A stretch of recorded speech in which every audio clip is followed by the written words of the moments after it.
नमस्कार। टैक्स की दुनिया से एक बहुत बड़ी खबर आ रही है। सोच के देखिए, अगर टैक्स फाइल करने का पूरा तरीका ही बदल जाए तो। जी हाँ, आज हम भारत के इनकम टैक्स सिस्टम में होने वाले एक ऐसे ही बहुत बड़े बदलाव पर बात करने जा रहे हैं जो हम सबके टैक्स फाइल करने के अनुभव को हमेशा के लिए बदल देगा। तो चलिए इस पूरे बदलाव को एकदम आसान भाषा में समझते हैं। सबसे पहले देखेंगे कि ये बड़ा बदलाव आखिर है क्या। फिर इसकी बारीकियों को समझेंगे। और हाँ, ये भी देखेंगे कि हमारे जाने पहचाने टैक्स फॉर्म्स के नए नंबर क्या होने वाले हैं। और सबसे जरूरी बात, इसके लिए तैयार कैसे रहना है। तो चलिए सीधे मुद्दे पर आते हैं और समझते हैं कि ये बड़ा टैक्स बदलाव क्या है और ये कंप्लायंस की दुनिया में इतना बड़ा भूचाल क्यों लाने वाला है। जरा सोचिए, इतने सालों से जो फॉर्म नंबर हम सबकी जुबान पर रटे हुए थे, फॉर्म 16, 26 एस, अगर वो सब अचानक से बेकार हो जाएं, इतिहास बन जाएं, कैसा लगेगा। तो अपनी कुर्सी की पेटी बांध लीजिए, क्योंकि 1 अप्रैल 2026 से बिल्कुल यही होने जा रहा है। सभी मौजूदा फॉर्म नंबर्स को अलविदा कहने का समय आ गया है। अच्छा, अब सबके दिमाग में एक ही सवाल आ रहा होगा कि क्या सिर्फ नाम बदल रहे हैं या टैक्स के नियम भी बदल जाएंगे। चलिए इस कंफ्यूजन को दूर करते हैं।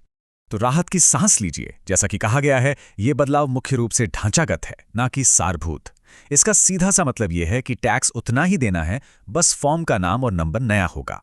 तो मोटा मोटी बात यह है कि टैक्स के जो मेन कानून हैं, जो जानकारी हमें देनी होती है और हमारी जिम्मेदारियां, वो सब बिल्कुल वैसी ही रहेंगी। बदल क्या रहा है? सिर्फ और सिर्फ सभी फॉर्म्स के नंबर और उनके नाम।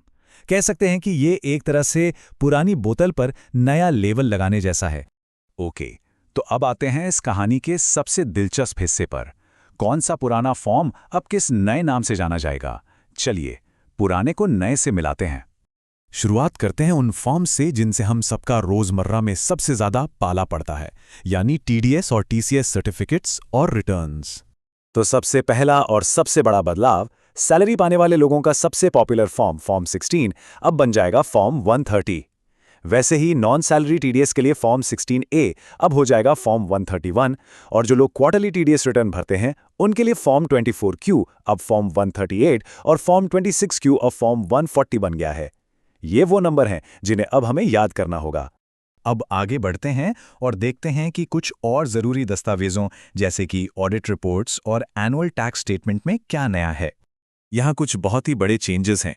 देखिए, टैक्स ऑडिट रिपोर्ट जो पहले 3CA, 3CB, 3CD जैसे अलग-अलग फॉर्म्स में होती थी, उसको अब सिंपल कर दिया गया है और अब ये सिर्फ एक फॉर्म होगा, फॉर्म 26।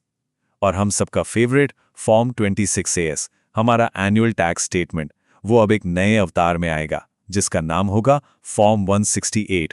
साथ ही फॉरेन टैक्स क्रेडिट के लिए अब फॉर्म 67 की जगह फॉर्म 44 इस्तेमाल होगा।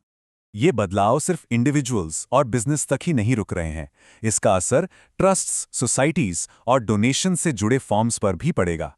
जो लोग चैरिटेबल ऑर्गेनाइजेशन से जुड़े हैं उनके लिए ये जानना बहुत ज़रूरी है।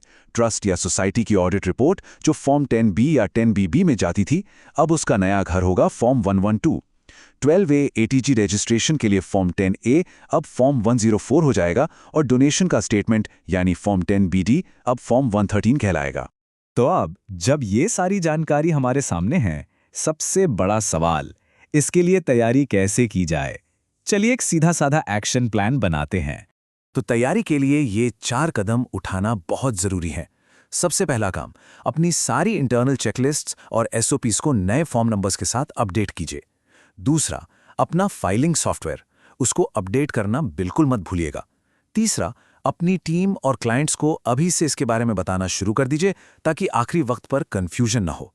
और चौथा, और ये बहुत काम आएगा, पुराने और नए फॉर्म्स की एक लिस्ट बनाकर अपने पास रखिए।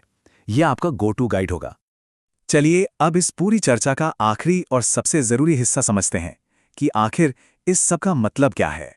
एक बात गांठ बांध लीजिए, कानून नहीं बदल रहा है, लेकिन कंप्लायंस करने का तरीका, उसकी भाषा, वो पूरी तरह से बदल रही है।